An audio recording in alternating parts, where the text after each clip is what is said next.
최근에 친정 엄마께서 많이 아프셔서 병원에 입원하셨습니다. 다른 형제들은 다 맞벌이 중이기도 했고 시국이 이런지라 보호자 1인 이외에는 간병이 안 되는 상황이어서 제가 맡아서 하게 되었습니다. 다 함께 의논을 했을 때 전업주부인 제가 하는 게 맞다고 생각했고 대신 병원비나 그 외에 들어가는 비용에 대해서는 다른 형제들이 다 내기로 했었죠.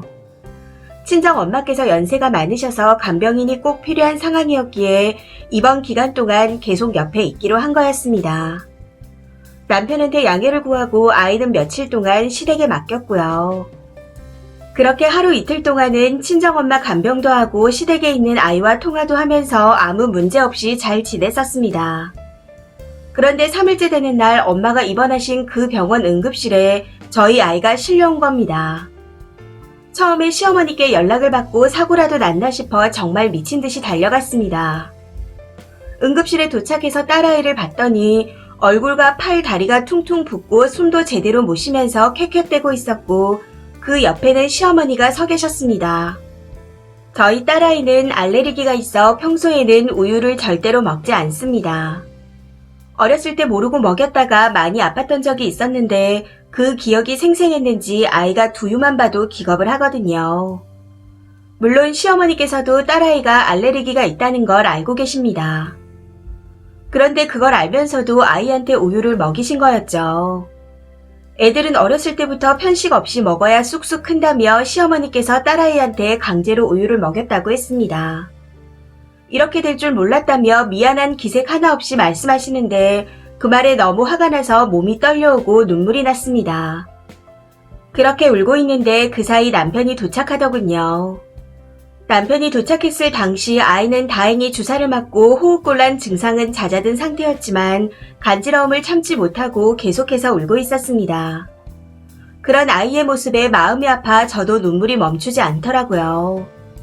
그런데 그런 제 모습을 보고 시어머니께서 너도 참 유난이다. 죽어가는 것도 아닌데 뭘 그리 울고 난리냐. 그리고 이깟 일로 밖에서 일하고 있는 사람을 불러 제껴서 어쩌자는 거냐. 하고 말씀하시더군요. 여기서 더 화가 나는 건 남편도 똑같이 자기 엄마의 말에 동조하며 네 전화에 진짜 깜짝 놀랬어. 애가 숨이라도 넘어가는 줄 알고 얼마나 놀랐는 줄 아냐? 이 정도 일이었으면 나 일 끝나고 연락하지 왜 호들갑을 떨어서 사람을 놀라게 하냐. 하고 말하는 겁니다. 하나밖에 없는 지 자식이 아파서 컥컥거리고 있는데 그 앞에서 저 따위 말밖에 못하나 하는 생각이 들어 마음속 깊은 곳에서부터 분노가 치밀어 올랐습니다. 지금 네 자식이 죽을 뻔했는데 그딴 말이 나오냐? 하고 버럭 소리를 질렀더니 돌아온 대답은 오바하지 마. 이 한마디 뿐이더군요. 그래서 그냥 똑같이 해주기로 했습니다. 남편이 복숭아 알레르기와 새우 알레르기가 있거든요. 친정 엄마께서 퇴원하시던 날 집에 들어가기 전 마트부터 들려 복숭아 한 박스를 구매했습니다. 그리고 그날부터 간식으로 복숭아 잼을 바른 샌드위치와 후식으로는 무조건 복숭아를 깎아줬어요. 거기다 복숭아 통조림도 추가로 같이 줬고요. 그리고 모든 국을 새우젓으로 간하기, 대하 굽기, 건새우 볶음 만들기, 새우 들어간 조미료 사용하기 등 제가 할 수 있는 한에서 전부 다 했습니다. 그걸 보고 처음에는 남편이 지금 나 죽으라고 고사 지내는 거야? 하며 정색을 하더군요. 그래서 정말 아무렇지 않게 웃으며 말했습니다. 왜? 나도 어머니한테 배운 거야. 편식 없이 먹어야 쑥쑥 크지. 그러니 당신도 편식하지 말고 많이 먹어. 하고요.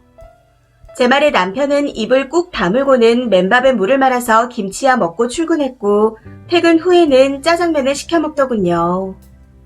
더 화가 나는 건 그렇게 며칠이 지나갔지만 남편은 끝까지 미안하다는 말을 하지 않았다는 겁니다.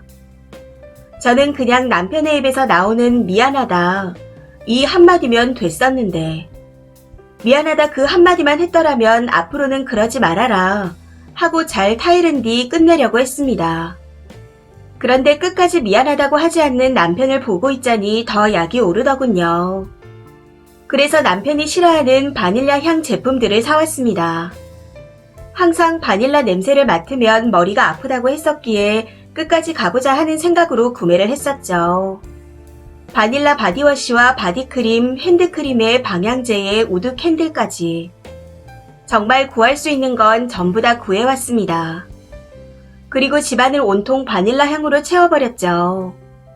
첫날 퇴근하고 온 남편이 지금 뭐 하는 짓이야? 진짜 나 죽는 꼴 보려고 이래? 하며 노발대발 난리가 났더군요. 그래서 정말 아무렇지 않게 왜? 이런 것도 계속 접해봐야 괜찮아지는 거야. 하고 말했습니다. 그랬더니 그 길로 나가서는 아예 집에 안 들어오고 연락도 없더라고요. 아무래도 시댁에서 출퇴근을 하고 있는 것 같던데 며칠이 지나도록 집에 돌아오지 않기에 남편 옷과 짐을 전부 싸서 택배로 시댁에 보내버렸습니다. 그냥 시댁에서 살라고요. 그러고는 현관 비밀번호와 카드키를 변경해버렸습니다. 남편은 시댁에 도착한 짐을 보고 그제서야 연락을 해왔던데 제가 전화를 받자마자 너 진짜 독하다 하고 말하더군요. 이혼하고 싶어 환장한 여자 같다고 하면서요. 시댁에서는 본인 아들이 며칠째 집에 안 들어가고 짐까지 택배로 받은 상황임에도 불구하고 아무런 연통도 없습니다.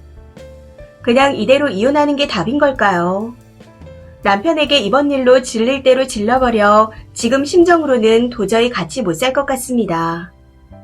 저는 정말 미안하다는 그 한마디면 다 됐었는데 제가 남편에게 마른 걸 바란 걸까요? 댓글입니다. 첫 번째 댓글. 지 새끼 죽일 뻔 해놓고 뻔뻔스럽긴. 어디 뉴스에서 나왔는데 우유 알러지 있는 아이라고 학교에 미리 말해놨는데 카레 먹고 쓰러졌다고 하더라고요. 카레에 우유가 들어있었다네요. 제발 알러지 있어서 못 먹는 음식 함부로 먹이지 맙시다.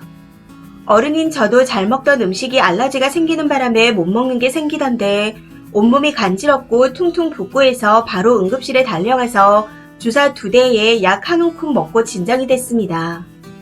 편식이라고요? 나라고 그거 먹기 싫어서 그럴까요? 몸이 안 받는데 그걸 어리다고 편식하는 거라고 하다니. 제발 어른의 눈으로 보고 함부로 먹이지 맙시다. 죽을 수도 있어요. 두 번째 댓글. 솔직히 현명한 방법은 아니지만 남편분이나 시댁이나 말만으로는 설득하기엔 한계가 있어 보이네요. 속이 시원합니다. 그런데 이제는 말로 할 때가 된 것 같아요. 남편분이 먼저 나서면 좋겠지만 그럴 것 같진 않고 본인이 먼저 얘기 좀 하자고 진지하게 말해보세요. 이혼을 걸고요. 그러면 뭔가 반응이 있겠죠. 어쩌겠어요. 그냥 남편이 애라고 생각하세요. 그래야 편합니다. 세 번째 댓글. 남편이 멍멍이네요. 지 몸은 중요해서 복숭아, 새우 알러지 있으니 안 먹고 바닐라 향은 싫으니 피하면서 지 새끼가 우유 먹고 죽을 뻔했는데 저딴 식이라니. 네 번째 댓글. 저도 애 엄마로서 시댁과 남편의 태도는 크게 문제가 있다고 생각합니다. 다만 님의 대처도 잘못된 듯 하네요. 정말로 남편과 이혼할 작정이 아니면서 반복적으로 그런 행위를 하면 이혼할 때도 기책사유가 님한테 올 수 있어요.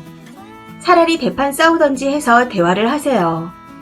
알러지 음식만 잔뜩 주고 싫어하는 냄새 등으로 사람 취급 안 해버리면 상대방에 대한 화만 키우는 겁니다. 사건의 본질로만 싸우세요. 다섯 번째 댓글. 알레르기 심하면 죽어요. 무식한 사람들 같으니라고. 기도까지 부으면 호흡 곤란오고 사람마다 다 다르지만 후유증이 오래가는 사람도 있습니다.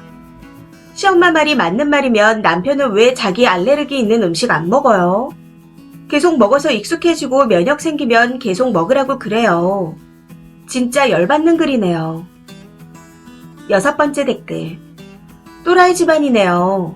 지 자식은 지엄이가 우유 먹여서 응급실에 실려온 건 그냥 그러려니 할 일이고 마누라가 지 복숭아 알레르기 있는데 그거 먹이는 건 죽이려고 고사 지내는 거냐? 쉴드 칠 걸 쳐야죠. 집구석이 아주 그냥 못 배운 놈의 집구석인 듯 합니다. 일곱 번째 댓글. 님 남편이 뇌가 있는 인간이라면 자존심에 독하니 머니 짓거리더라도 지가 한 말, 엄마가 한 행동은 돌이켜보겠죠. 마누라가 하는 행동에 열은 받겠지만 그렇게 말하지 말고 좀 제대로 대처할 걸 하고 생각하지 않을까요? 그리고 다음에는 저런 말 행동 쉽게 하진 못하겠죠. 지가 또 똑같이 당하고 싶지 않다면요. 그러니 남편과 한번 제대로 대화를 해보세요. 이 사연은 여기까지입니다. 시청해주셔서 감사합니다.